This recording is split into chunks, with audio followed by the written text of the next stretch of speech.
ఏంటమ్మా ఈరోజు బ్రేక్ఫాస్ట్? దోశమ్మా. చట్నీ ఏంటి? బొంబాయి చట్నీ. బొంబాయి చట్నీ, దుబాయ్ చట్నీ ఏందమ్మా? పప్పుల చట్నీనో లేకపోతే పల్లీల చట్నీనో చేయక?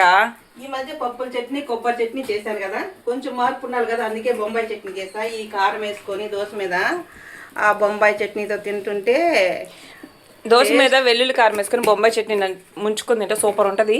ఇది ఎక్కువ తినేవాళ్ళం. అంటే చిన్నప్పుడు మేము చీరాలు వెళ్ళినప్పుడు అక్కడ వాళ్ళ ఇంట్లో చేయరు, ఇది బయట హోటల్ నుండి మాకు ఎవరి పార్సల్ వాళ్ళు కట్టిస్తారు అనమాట, ఇడ్లీ దోశ అని.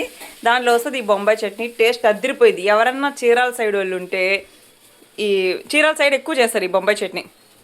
అంటే తక్కువ ఖర్చుతో అయిపోయింది.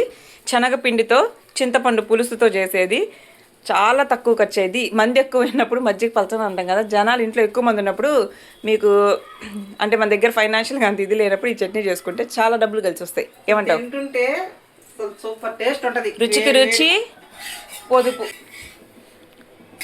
చట్నీ చూసారా, అద్భుతం. చాలే, వేడివేడిగా తినాలి మళ్ళీ.